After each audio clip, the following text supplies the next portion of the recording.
नमस्कार. गीतेवर गप्पा या सत्रातल्या 7व्या सेशनमध्ये इंटरव्हल पूर्वी सगळ्यांचं मनःपूर्वक परत एकदा स्वागत. आज आपण विपिन आणि सुरेंद्र या दोघांचे प्रश्न त्या ऑर्डरमध्ये डिस्कस करणार आहोत. मकरंद जॉईन होणार आहेत की नाही माहिती नाही मला, but if he joins then we will, and if we get the time, we will discuss his question also that he has raised today. Otherwise, we can continue the discussion over the next sessions also. तर विपिन, तू प्रश्न विचारलेला आता बराच काळ लोटून गेला. मध्ये आपण मिलिंदचे प्रश्न बघत होतो इन बिटवीन. तर मला वाटतं की तू एकदा तुझ्याच शब्दात परत एकदा तुझा प्रश्न रिपीट कर आणि मग तो आपण चर्चेला घेऊया.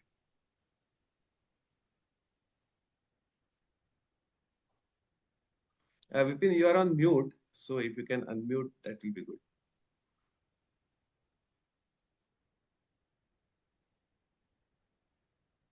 Right, sorry. जस्ट मला जरा ओपन करायला लागेल ते.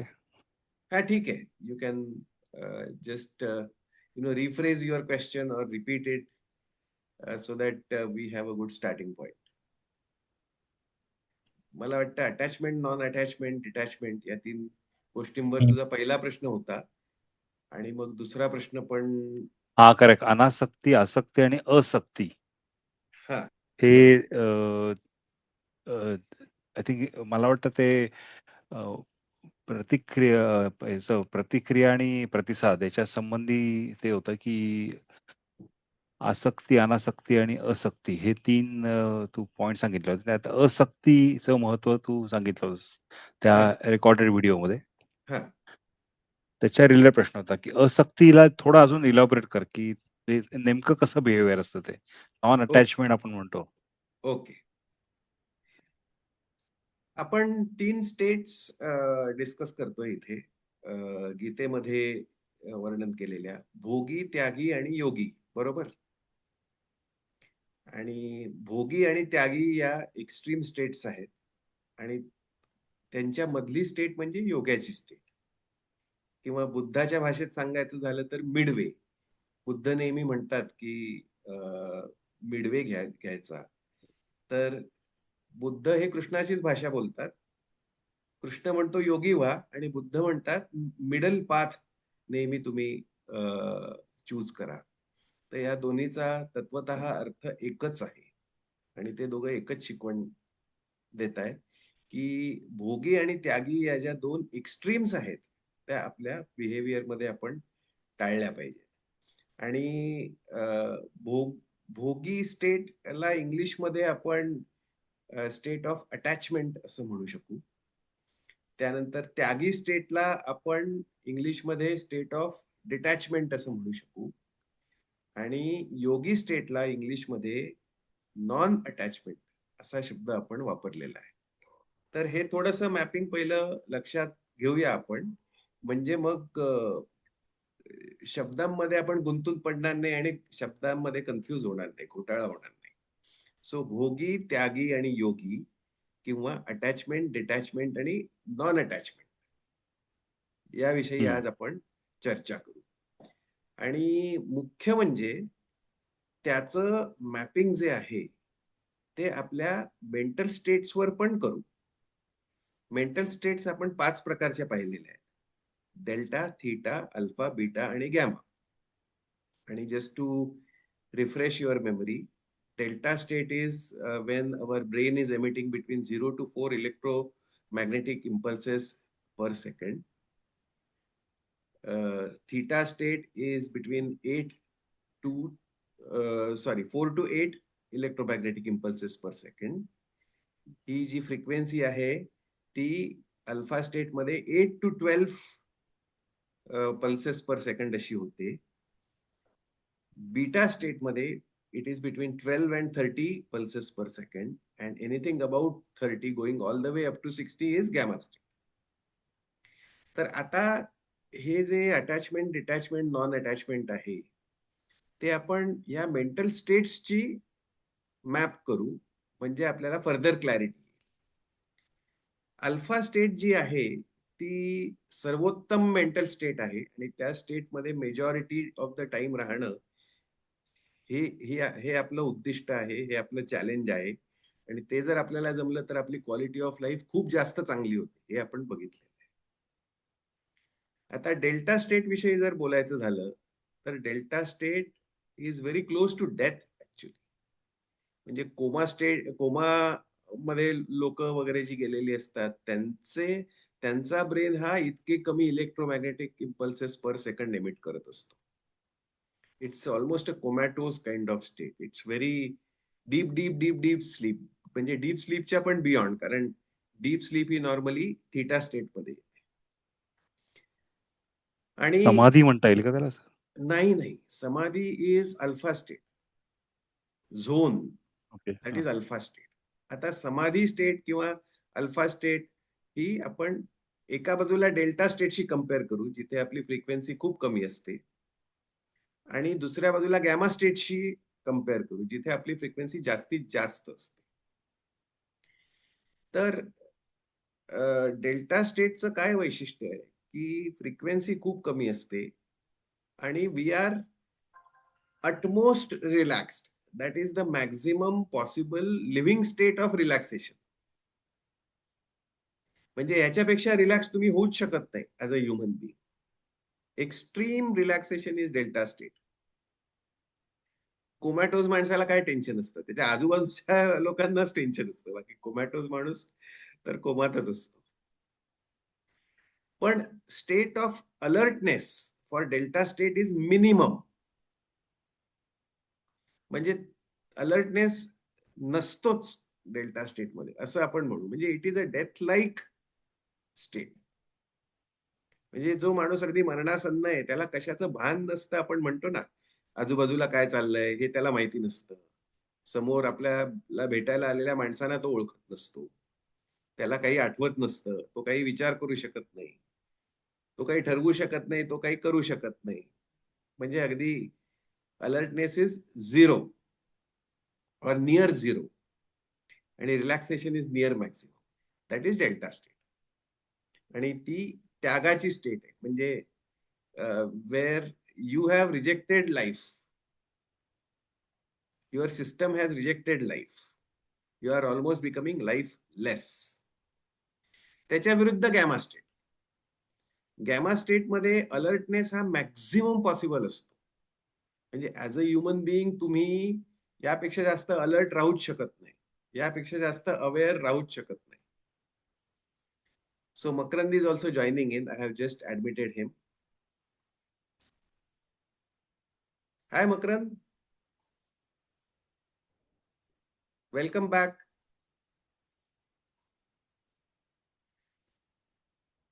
How are you now, Makrand? Makrand, तुम्ही म्यूट वर आहात. So if you can just say hi, then we will continue. Okay, I think for some reason Makrand is not able to communicate. So it's okay. I think we will continue. Makrand, just for your information, we are discussing the three states of being. भोगी, त्यागी, योगी, किंवा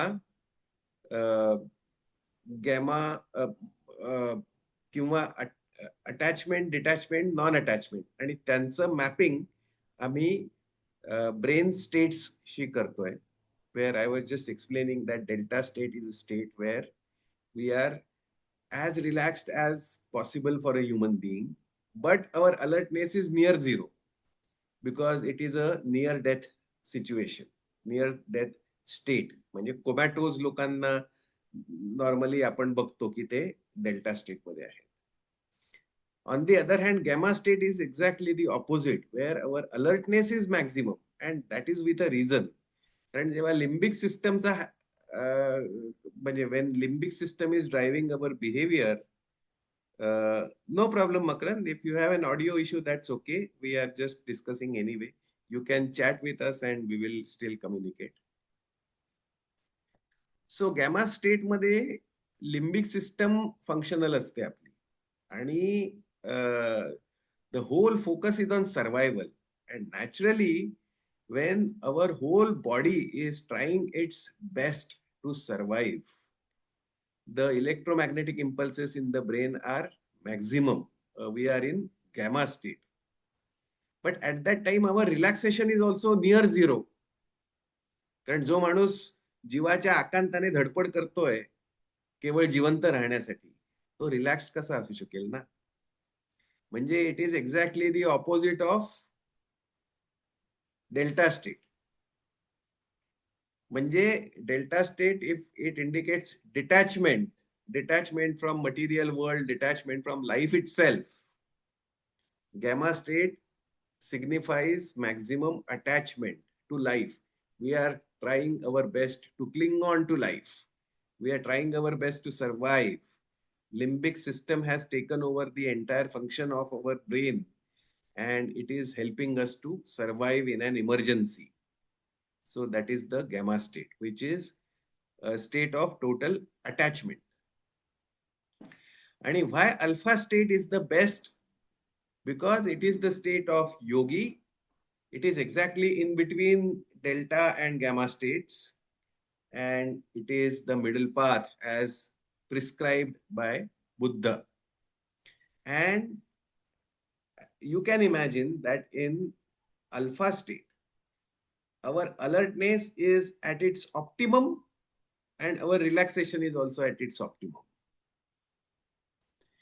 Again, I will repeat. In delta state, alertness is near zero and relaxation is maximum. In gamma state, alertness is maximum, but we are not relaxed because we are in fight or flight mode. And therefore, our relaxation is minimum. But in the middle path, both are at their optimum levels, which means we are alert, we are aware, but we are also relaxed. म्हणून जर तुम्ही जे meditate करतात त्यांचं जर posture बघितलं, म्हणजे कोणी जर पद्मासन लावून मेडिटेशन करत असलेलं किंवा बुद्धांनाच बघितलं, तर मेडिटेशन करताना त्यांचे डोळे जे असतात ते नेहमी अर्धे मिटलेले असतात. कारण पूर्ण मिटलेले डोळे, that takes you may fall asleep during meditation, and then you deviate from alpha state and then start going towards theta and delta states. आणि जर पूर्ण टक्क डोळे उघडे ठेवले मेडिटेशन करताना तर विरुद्ध दिशेला प्रवास होतो. म्हणजे you are not relaxed, then you are looking, you are hearing, you are far too aware of the external world and far too much into the external world to be relaxed. So relaxation पण साधलं पाहिजे आणि alertness पण साधला पाहिजे. This is the state of yogi, or this is the state of non-attachment, or this is the middle path as prescribed by Buddha. As we have been discussing, this is also in a very simplified way what we call as moksha, and we must be in this state for as much time as possible during our lifetime for the quality of our life to be at its best. आता इथे एक गोष्ट लक्षात ठेवली पाहिजे की it is not possible for anybody to be in alpha state all the time. Sometimes you will be deviating on this side, at other times you will be deviating on the other side. म्हणजे कसं की प्रत्येकाच्याच आयुष्यात व्यावहारिक situations येतात जिथे cortex सिस्टमचा उपयोग करावा लागतो. म्हणजे alpha state is the neocortex state. म्हणजे जेव्हा आपण अल्फा स्टेट मध्ये असतो तेव्हा neocortex is predominant over cortex and limbic system. When we are in the delta state, limbic system is predominant over neocortex and cortex. And when we are in gamma state, sorry, I will repeat this because I stated it wrongly. I will repeat the entire thing again. Alpha state is the state when neocortex is predominant over cortex and limbic system.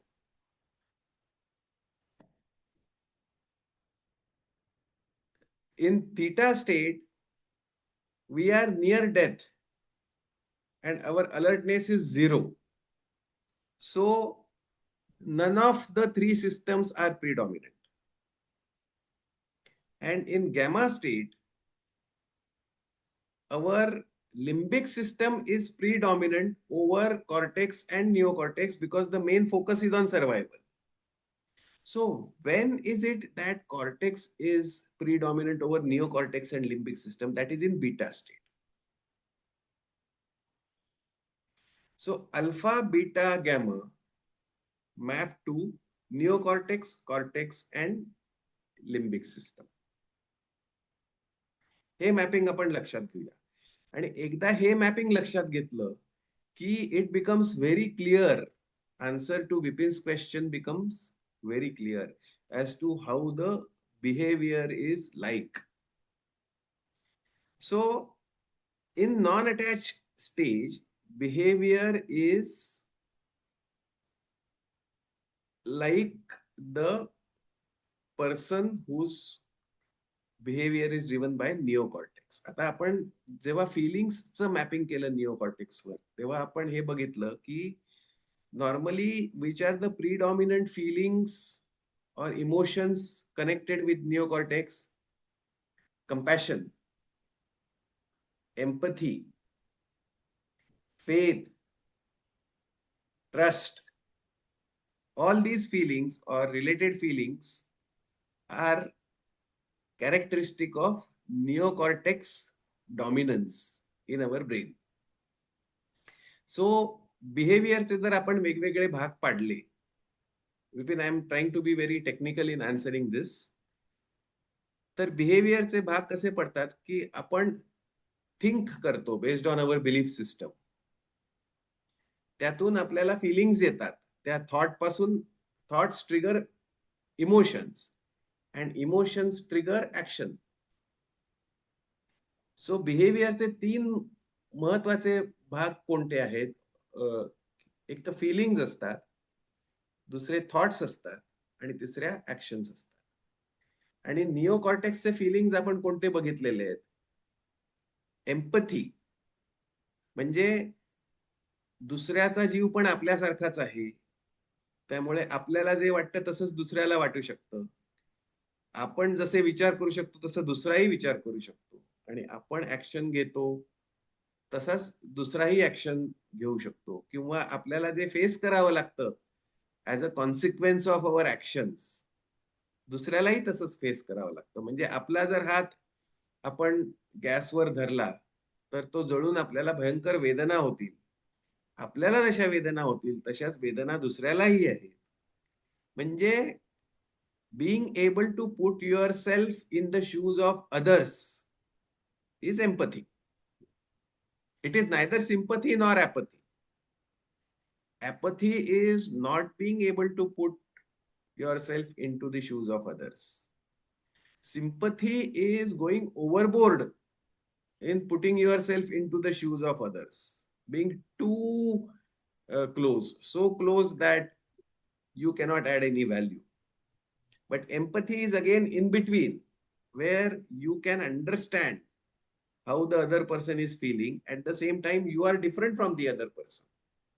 And therefore, you are able to take good action. And empathy, which is driven by neocortex, which is a characteristic of non-attached behavior, is very, very important in this entire thing, compassion.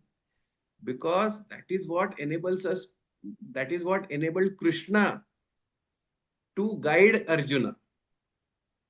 And that is, see, Krishna always treated himself differently. He didn't become so close to Arjuna that he became Arjuna himself. कारण जर sympathy असती कृष्णाकडे तर अर्जुन रडायला लागला म्हटल्यावर कृष्ण पण रडायला लागला असता त्याच्याबरोबर. कृष्णाकडे ऍपथी असती तर त्याने म्हटलं असतं काय हा वेडा आहे, काहीतरी झालंय त्याला, ऍक्च्युली लढाईच्या वेळेला असं सगळं होणं बरोबर नाही, आता मरणार हा, म्हणून त्याने हात झटकले असते. पण तो सिंपथेटिक पण नव्हता म्हणून अर्जुनाबरोबर रडायला पण लागला नाही, आणि तो ऍपथेटिक पण नव्हता म्हणून त्याने अर्जुनाला हिडीस पिडीस करून काय तू तू आणि तुझं नशीब, आता मी काय करू, इथे चांगलं आता युद्ध आलंय, लढायचंय, आणि तू जर उचललं नाहीस गांधी धनुष्य तर समोरचा येऊन मारणार आहे तुला. आता यापेक्षा मी काय सांगू, तू बघून घे काय करायचं ते, तुला कळलं पाहिजे, अर्जुन आहेस तू. असं अॅपथेटिक पण नव्हता, तो एम्पथेटिक होता. बघा कृष्णाचं बिहेवियर निओकॉर्टेक्स मधून चाललंय जेव्हा तो काउन्सिल करतोय, आणि जर ते निओकॉर्टेक्स मधून चाललं नाही तर मग you cannot be a good coach, you cannot be a good mentor, you cannot be a good counsellor. आणि आपला सगळा गीता वर्गाचा फोकस काय आहे की rather than your current state of Arjuna, rather than becoming a better Arjuna, you should change your identity and become Krishna, which means you should be able to counsel Arjuna. म्हणजे when Vipin is able to counsel Vipin, when Vipin is able to become Vipin's best friend, when Surendra becomes Surendra's best friend, when Makran becomes Makran's best friend, that is when the purpose of learning Gita is going to be served. Otherwise not. If your identity remains unchanged after learning Gita, then be very sure that you have not learned Gita at all. So, what should your identity change to? Your identity should change from Arjuna to Krishna, Vipin to Krishna, Makran to Krishna, Surendra to Krishna. You should become Krishna. If you have become Krishna, you have learned Gita. Otherwise, you have not learned Gita. So, Krishna बनायचं म्हणजे काय करायचं, तर Krishna is Arjuna's best friend, so you should be Vipin's best friend. I mean, Vipin should be Vipin's best friend and so on. आणि ते केव्हा possible आहे, ते एम्पथी जर तुमच्याकडे असेल, तुमचं बिहेवियर जर निओकॉर्टेक्स मधून ड्राईव्ह होत असेल, तरच ते पॉसिबल आहे. आणि निओकॉर्टेक्सचं मॅपिंग आपण कशा बरोबर केलंय, ते नॉन अटॅचमेंट बरोबर केलंय, ते योगी बरोबर केलंय, ते अल्फा स्टेट बरोबर केलेलं आहे. म्हणजे तुम्ही जेव्हा विपिनचे बेस्ट फ्रेंड बनून विपिन कडून जे योग्य करायचं ते करून घेताय, तेव्हा तुम्ही अल्फा स्टेट मध्ये पाहिजे, तुम्ही नॉन अटॅच्ड पाहिजे, तुम्ही योगी झालेलं असलं पाहिजे. आणि तुम्ही योगी असलात तरच तुम्हाला अधिकार आहे अर्जुनाला किंवा विपिनला किंवा मकरनला किंवा सुरेंद्रला सांगण्याचा की तस्माद योगी भव अर्जुन, तस्माद योगी भव विपिन, तस्मात योगी भव सुरेंद्र, तस्मात योगी भव मकरंद. तर असं आपण योगी बनून आपण जे पात्र समोर ठेवतोय या रंगमंचावर जगाच्या, त्या पात्रालाही योगी बनवायचं, हा आपला स्वधर्म आहे प्रत्येकाचा. So behaviour has to be driven from neocortex, non attached behaviour. Vipin, so far are you with me? So आता नॉन कॉर्टेक्स बिहेवियरचे विचार कसे असतात हे आपण बघू. फिलिंग्स आपण बघितले. नॉन कॉर्टेक्स बिहेवियर मध्ये feelings displayed are the feelings of faith, the feelings of trust, the feeling of compassion, the feeling of empathy, most importantly. So one part of non attached behaviour is clear, which is feelings. Now we will come to the second part, which is the thoughts. की non attached behaviour मध्ये आपले thoughts कसे असतात. तर neocortex behaviour मधल्या थॉट्सचं overriding principal आहे सर्वभूत हित, लार्जर इंटरेस्ट, बिग पिक्चर. जेव्हा आपण सेल्फिश असतो तेव्हा आपण खूप मर्यादित असतो, म्हणजे फक्त कदाचित आपलाच विचार करत असतो, किंवा फार तर एखादा कमी सेल्फिश असला, म्हणजे एखादा आपला नुसता स्वतःचा विचार करण्याच्या ऐवजी जर आपल्या कुटुंबियांचा पण विचार करत असला तर आपण म्हणतो दिस पर्सन इज लेस सेल्फिश. कारण त्याचा तो ज्या लोकांच्या इंटरेस्ट मध्ये काम करतोय ते सर्कल थोडंसं मोठं झालेलं असतं, because he is working not only for himself but for his family also. एखादा आणखी इव्हॉल्व्ड असला आणि जर त्याचं सर्कल सोसायटीचा विचार करत असलं, नुसता स्वतःचा किंवा कुटुंबियांचा विचार करण्यापेक्षा, तर त्याचं सर्कल आणखी मोठं होतं आणि आपण म्हणतो he is even less selfish. असं करत करत करत करत ज्ञानेश्वरांच्या शब्दात सांगायचं झालं तर सारे विश्वची माझे घर, ऐसी मती जयाची स्थिर, किंबहुना चराचर आपण झाला. म्हणजे एखादा स्वतःविषयीच विचार करेल, एखादा स्वतःबरोबर कुटुंबियांविषयी विचार करेल, एखादा स्वतःबरोबर कुटुंबियांबरोबर सोसायटीविषयी किंवा देशाविषयी विचार करेल. पण हा जो निओकॉर्टेक्स मधला जो कंपॅशनेट माणूस असतो त्याला तर सगळं अस्तित्व हे आपणच आहोत असं वाटत असतं. आणि मग एकदा आपली कल्पना विस्तृत झाली आपल्याविषयीची की see we always work in our own interest, but the idea of that me, if it has expanded, then obviously you will work for the expanded circle, isn't it? तर त्यामुळे सर्व भूतहित हेच त्याच्या विचारात कायम असतं आणि सगळ्यांच्या इंटरेस्टमध्ये तो कायम काम करत असतो विदाउट एक्सेप्शन. आणि जेव्हा कॉन्फ्लिक्ट निर्माण होते त्याच्या इंडिव्हिज्युअल धर्मात किंवा मनात की आता मी पुत्रधर्म पाळू की सर्व भूतहित पाळू, तर तो द्रोण असला तर तो पुत्रधर्म पाळण्याची चूक करतो आणि मग कृष्ण त्याला सांगतो की अरे तू सर्व भूतहित लक्षात ठेवायला पाहिजे. तो भीष्म असला तर तो राजधर्म पाळतो आणि सर्व भूतहिताला विसरून जातो आणि मग कृष्ण ती चूक त्याच्या लक्षात आणून देतो कुरुक्षेत्रात. आणि तो कर्ण असला तर तो मित्रधर्म पाळतो पण सर्व भूतहिताला तो छेद देतो आणि कृष्ण त्याला सांगतो की अरे चुकलास तू. तर थिंकिंग वाईज सगळ्यात महत्वाचं ड्रायव्हिंग प्रिन्सिपल बिहेवियरचं from a thoughts perspective is सगळ्यांचं भलं झालं पाहिजे. सर्वेत्र सुखिनः सन्तु सर्वे सन्तु निरामयाः सर्वे भद्राणि पश्यन्तु मा कश्चित् दुःखमाप्नुयात्. हे त्याच्या विचारात, त्याच्या इमोशन्स मध्ये आणि त्याच्या ऍक्शन्स मध्ये दिसतं. म्हणून आता आपण त्या विचारांकडून आणि इमोशन्स कडून ऍक्शन्स कडे येऊया. दिस थर्ड पार्ट ऑफ बिहेवियर, की जो माणूस नॉन अटॅच्ड असतो त्याचं बिहेवियर कसं असतं. आणि हा एक्झॅक्ट प्रश्न अर्जुनाने विचारलेला आहे कृष्णाला. स्थितप्रज्ञस्य का भाषा समाधिस्थस्य केशव. का भाषा म्हणजे तो बोलतो कसा, तो चालतो कसा, तो विचार कसा करतो, त्याला काय वाटत असतं हे सगळं तो करताना. हा स्पेसिफिक प्रश्न अर्जुनाने विचारलेला आहे कृष्णाला आणि कृष्णाने स्थितप्रज्ञाची सर्व लक्षणं दिलेली आहेत. अत्यंत विस्तृत उत्तर दिलेलं आहे.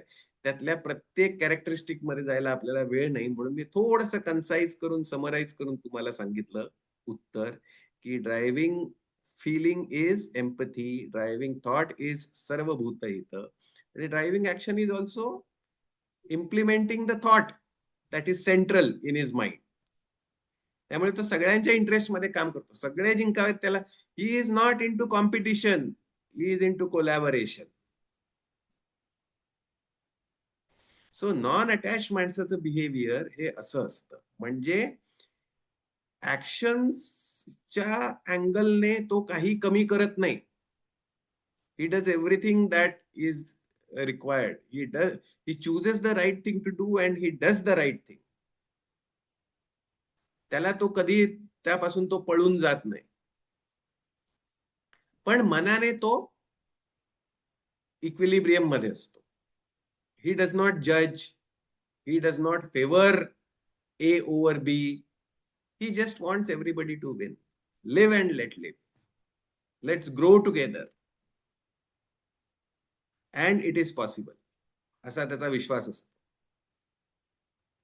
आणि हे खरंच शक्य आहे का, तर हे पूर्णपणे शक्य आहे. आता याची उलटी बाजू आपण बघतो की जेव्हा युद्ध होतं तेव्हा आपल्याला वाटतं एक पार्टी जिंकते आणि दुसरी पार्टी हरते. But if you really look at it, there are no winners in any war.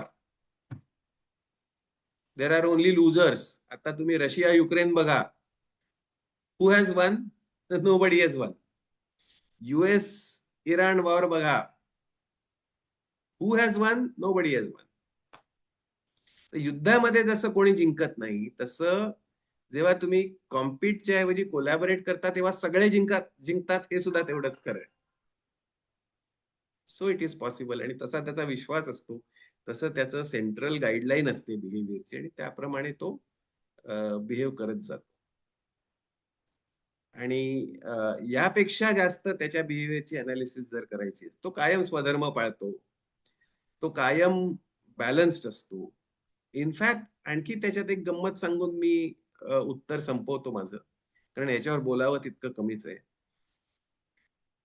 योगी कोण, की जो बाह्य जगात सर्व गोष्टी त्याच्या स्वधर्माप्रमाणे करतो, सर्व कर्तव्य व्यवस्थित पार पाडतो, आनंदाने पार पाडतो, प्रेमाने पार पाडतो, पण मनातून तो समतोल असतो, नॉन अटॅच्ड असतो, काइंड ऑफ विरक्त असतो. तर मनाने संन्यासी पण शरीराने संसारी असा तो असतो. आणि ह्या दोन्ही स्थितींचं वर्णन दुसऱ्या अध्यायात कृष्णाने अर्जुनाला केल्यावर अर्जुन खूप कन्फ्यूज झाला. अर्जुन म्हणाला, एकीकडे तू कर्म करायचं पण म्हणतोयस आणि दुसरीकडे संन्यास घ्यायचा पण म्हणतोयस. त्यामुळे आता मी पूर्ण कन्फ्युज्ड आहे. मला एकच गोष्ट निश्चित काय असेल ती सांग. तर अर्जुनाच्या हे लक्षात येत नव्हतं की कर्माला अतिशय आसक्त असणं is a sign of attachment. कर्माचा त्याग करणं, कर्मापासून पळून जाऊन, ज्याला आपण संन्यास म्हणतो, that is a sign of detachment. And Krishna was talking about the middle state of non-attachment, where physically you are very active, you are very productive, you are very constructive, more than anybody else. You are totally attached. But mentally, in your environment, internal environment, you are totally detached. So being totally attached in the external environment and totally detached in the internal environment gives you a balanced state of non-attachment. And that is what Krishna was talking about. So he was talking both about doing the duty, doing swadharma, doing karma, not running away from life, not being an escapist. At the same time, he was talking about a mindset which has transcended all the outcomes of performing your duty in the external environment. परिस्थिती आणि मनस्थिती या दोघांच्यात ह्या दोन वेगळ्या गोष्टी हे लक्षात घ्या. परिस्थिती एकच असली तरी मनस्थिती पूर्णपणे भिन्न असू शकते. आता बघा ना, समजा इंडिया आणि पाकिस्तानची क्रिकेट मॅच झाली आणि त्यामध्ये इंडिया जिंकली, तर परिस्थिती तर एकच राहणार आहे पाकिस्तान फॅन्ससाठी आणि इंडियन फॅन्ससाठी, बरोबर की नाही? व्हॉट इज द परिस्थिती? India has beaten Pakistan in a cricket match, finished.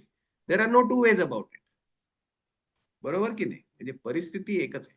पण तुम्ही जर मनस्थिती बघितलीत इंडियन फॅन्सची आणि पाकिस्तानी फॅन्सची, तर ती बरोबर विरुद्ध असेल. Indian fans would be Jubilant, they would be rejoicing, whereas Pakistani fans will be totally devastated. म्हणजे एकाच परिस्थितीत मनस्थिती कशी भिन्न असू शकते याचं हे उदाहरण आहे. यावरून मी हे सिद्ध करायचा असा प्रयत्न करतोय की परिस्थिती आणि मनस्थिती या पूर्ण वेगळ्या गोष्टी आहेत. आणि त्यावरून आता आपण नॉन अटॅचमेंट कडे येतो की परिस्थितीमध्ये जे आवश्यक आहे ते सगळं करणं परिस्थितीनुसार इन लार्जर इंटरेस्ट, आणि मनाने सगळे आउटकम्स आपल्या ऍक्शन्सचे जे येतील ते ट्रान्सेंड करणं. म्हणजे मनाने संन्यासी आणि शरीराने संसारी. लोक उलट करतात. लोक संसारात सगळा त्याग करून देतात, संसारात ते संन्यासी होतात. मी भगवे कपडे घालतो, मी सगळे पैसे वाटून टाकतो सगळ्यांना, काय काय काय काय करतो, सगळं सोडून देतो. सबका त्याग कर दिया मैंने संसार में, तो मैं संन्यासी हो गया. रॉंग. आणि मनाने मी कसा असतो? मनाने माझं परत परत त्याच्याकडे ओढा घेत असतो मन. म्हणजे मी येता जाता लोकांना सांगतो, मी व्हाईस प्रेसिडेंट होतो, मी माझी नोकरी सोडून दिली. म्हणजे अरे पण तुझं मन अजून तुझ्या नोकरीतच आहे ना, नाही तर why would you even mention that you have given up such a cushy job. So लोक चूक हीच करतात की ते मनाने संसारी राहतात आणि शरीराने त्याग केल्यासारखं भासवतात. कृष्ण बरोबर विरुद्ध गोष्टीविषयी बोलतोय. तो म्हणतोय संसारातच राहा. सगळं करा आणि मनाने तुम्ही विरक्त व्हा, असक्त व्हा, नॉन अटॅच्ड व्हा. म्हणजे तुम्हाला कर्मबंधन लागत नाही. म्हणजे तुम्हाला पाप लागत नाही. मा शुच, घाबरू नका. मी तुम्हाला सर्व पापांपासून मुक्त करीन. याचा अर्थ काय? की तुम्ही